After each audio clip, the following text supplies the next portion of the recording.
ஏன்னா பொண்ணுங்களுக்கு சுத்தமாக பாதுகாப்பே இல்லை. ஏன்னா வீட்டுக்கு போகிறதுக்கே பயமாக இருக்குது எங்களுக்கு. எல்லாம் பொய்யான வாக்குறுதி, அதனால கண்டிப்பா திமுக வாய்ப்பே கிடையாது. வரக்கூடாதுன்னு நினைக்கிறேன். மக்களுக்கு நல்லது செய்யல. இதே போனதாட்டி ஐ திங்க் பிஜேபியோட தலைவர் இதே தான் சொல்லிட்டு இருந்தாரு, ஒரு இதுவும் கிடைக்காது அது கிடைக்காதுன்னு சொல்லி அவங்களே காணாம போயிட்டாங்க. அவரு தான் ஜெயிப்பாருமா, அவரு தான் வருவாரு. 2026ல மறுபடியும் திமுக ஆட்சியை பிடிப்பாங்கன்னு நினைக்கிறீங்களா? டெஃபினட்டா பிடிப்பான், அது எந்த மாற்றமும் இல்ல. எப்படி சொல்றீங்க? அது அந்த அங்களுக்கு செய்யறாப்புல. அது இப்ப ஃப்ரீ பஸ் விட்டுருக்காங்கல்ல, மகளிர் நல்லா வசதி பண்ணிருக்காங்க. மத்த அவர் தான் வரும், வேற யாரும் வரது வாய்ப்பு இல்லை. கண்டிப்பா வாய்ப்பே இல்லை. எதை வச்சு சொல்றீங்க? இல்ல இப்ப இருக்கிற பிரச்சனைகளை பார்த்தா கண்டிப்பா கொடுத்த வாக்குறுதி எதையுமே நிறைவேற்றல, எல்லாம் பொய்யான வாக்குறுதி, அதனால கண்டிப்பா திமுக வாய்ப்பே கிடையாது. இப்ப இருக்கிற இதுல பாத்தீங்கன்னா கண்டிப்பா வின் பண்றதுக்கு சான்சஸ் 100% இருக்கு.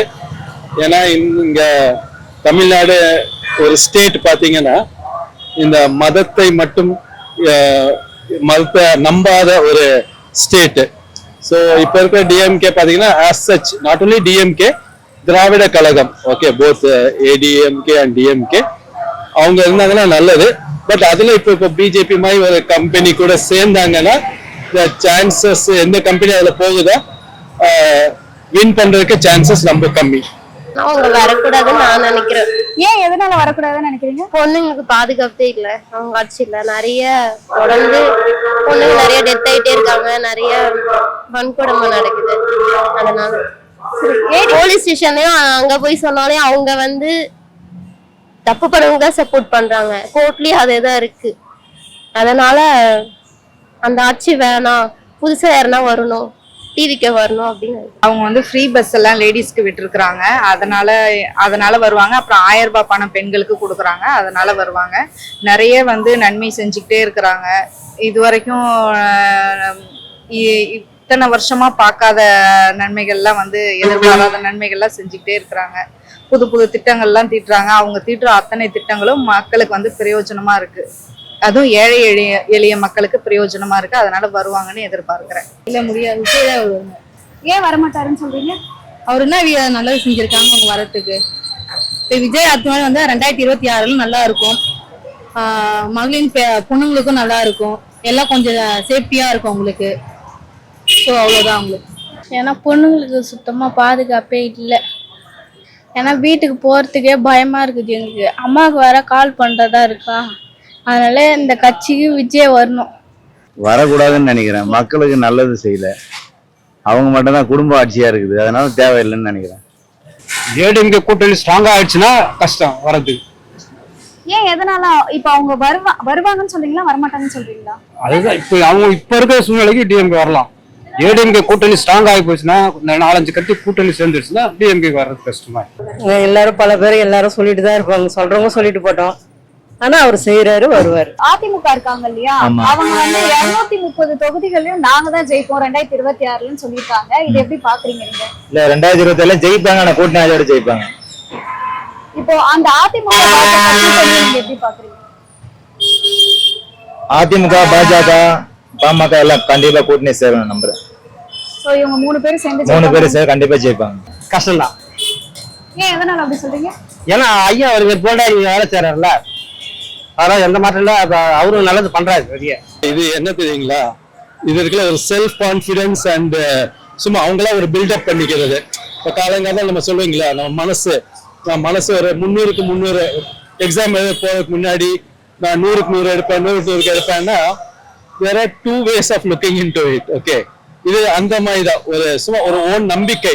இப்போ எந்த கட்சியும் பாத்தீங்கன்னா, இப்போ ஈவன் டிஎம்கேவே பாத்தீங்கன்னா they have some good numbers, win பண்ணுவாங்க தவிர இந்த 230க்கு 230 இதே போனதாட்டி ஐ திங்க் பிஜேபியோட தலைவர் இதே தான் சொல்லிட்டு இருந்தாரு, ஒரு இதுவும் கிடைக்காது அது கிடைக்காதுன்னு சொல்லி அவங்களே காணாம போயிட்டாங்க. எல்லாரும் வாயிருக்கு அப்படியே சொல்லிக்க இருந்தாங்க. அப்படியே இப்ப எல்லாருமே 230 தொகுதி எல்லாருமே வர முடியாதுல்ல. சும்மா ஒரு சொன்னாதானே இப்ப கட்சிக்காரங்க எல்லாரும் எனர்ஜியா இருக்க முடியும். இப்ப தலைவரே வந்துட்டு நம்ம பாதிதான் வருவோம் அப்படின்னா தொண்டர்கள்லாம் இது சோர்ந்து போயிட மாட்டாங்களா? தலைவரே ஃபர்ஸ்ட் என்ன பண்ண, வாத்தியாரா இருந்தாலும் யாரா இருந்தாலும் என்ன சொல்லணும், எனர்ஜி அவங்களுக்கு கொடுக்கணும்ல. அது அப்படிதான் சொல்லுவாங்க. அவரும் இல்ல, எந்த கட்சியா இருந்தாலும் அப்படிதான் சொல்லுவாங்க. 230 தொகுதியில நம்ம தான்னுவாங்க. ஆனா எல்லாருமே 230 தொகுதி வர முடியாதுல்ல. இப்ப அவரே இருந்தா கூட தனியா நின்னா வர முடியாது, கூட்டணினாலும் அதுவும் கஷ்டம்தான். எல்லாம் அப்படிதான் சொல்றது. அது அவங்க சொன்னதான் அவர் தலைவர். அப்ப நம்ம பாதிதான் வரும் சொல்ல முடியுமா? அவங்களும் வந்தா ஓரளவுக்கு பண்றாங்க. ஆனா நான் வந்து டிவிக்கு வரணும்னு நினைக்கிறேன். ஏன்னா புதுசா ஒருத்தருக்கு ஆப்பர்ச்சுனிட்டி கொடுக்கணும், அவங்க எப்படி பண்றாங்கன்னு தெரிஞ்சுக்கணும். எப்ப பார்த்தாலும் டிஎம்கே ஏடிஎம்கே வந்துட்டு இருந்தா அவங்க வந்து பண்றதை விட இவங்க பெஸ்டா பண்ணலாம், அவங்களுக்கு ஒரு வாய்ப்பு கொடுக்கணும் அப்படின்னு நினைக்கிறேன். 200 தொகுதி வர்றதே கஷ்டமான வேலை. எப்படி சொல்றீங்க? அவ்வளவுதான் கெப்பாசிட்டி இருக்குது, அதுக்கு மேல வராது. மறுபடியும் வரவங்க நல்லது செய்யணும் மக்களுக்கு, அவங்க தான் வரணும். ஏடிஎம்கே டிஎம்கே பிரிச்சு பேசல, பொதுவா சொல்றேன். 130ல 170 180 அப்படி ஜெயிச்சா பெரிய விஷயம். ஓகே, யார் வரணும்னு நினைக்கிறீங்க? இது அடுத்து ஏடிஎம்கே தான் வரணும்னு நினைக்கிறேன். ஏன், எதனால? இந்த விலைவாசிலாம் நிறைய ஆயிப்போச்சு. இன்னும் நல்லா செய்யறாங்க, இல்லைன்னு சொல்ல, விலைவாசி கண்டுக்க மாட்டாங்க. எல்லாம் ஃபுல்லா எல்லாமே விலைவாசி ஏறிடுது. டிஎம்கே ஆச்சு. அவர் தான் ஜெயிப்பாருமா, அவர் தான் வருவாரு. அதிமுக எல்லாம் வரமாட்டாங்கன்னு சொல்றீங்க. திருமாவளவன் இருக்கிறதுனாலதான் திமுக ஜெயிக்கிறாங்க அப்படின்ற மாதிரி சொல்றாங்க, அது உண்மையா? அதாவது இருக்கிறனாலதான் அவருக்கும் பெனிஃபிட். எப்படி சொல்றது, இவங்க இல்லாம அவங்க இல்ல, அவங்க இல்லாம இவங்க இல்ல. சோ அவங்க இருக்கிறதுனாலதான் இருக்கிறனால கிடையாது, அவரு இங்க இருக்கிறனால வந்துட்டு அவங்களோட கட்சி டெவலப் ஆகுது, ஒரு மரியாதை இருக்குது, அவங்க சார்ந்தவங்களுக்கு ஒரு மரியாதை வருது, அதுக்கு சொல்றேன்.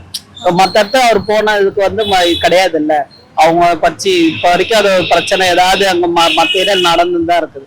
இதுல வந்துட்டு அவங்களுக்கு வந்து சுமூகமா போகுது இல்ல, அதனால எப்பயுமே இதுல கூட்டணியில ஒன்னும் கண்டினியூ பண்றாங்க.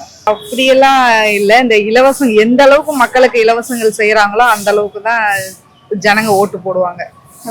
இந்த ஃப்ரீ பஸ் எல்லாம் விடுறேன்னு சொன்னதாலதான் அவங்களுக்கு ஓட்டே போட்டிருக்காங்க, இன்னும் சொல்ல போனா. ஸோ இது இல்லாம பாத்தீங்கன்னா எஜுகேஷன், ஓகே, எஜுகேஷனுங்கிறது வெரி வெரி இம்பார்ட்டன்ட். ஸோ அந்த இதுல பாத்தீங்கன்னா எஜுகேஷன் பாத்துக்கோங்க, ஸ்கூல்ல இருந்து காலேஜ்ல இருந்து மெடிக்கல் காலேஜ்ல இருந்து எல்லாமே.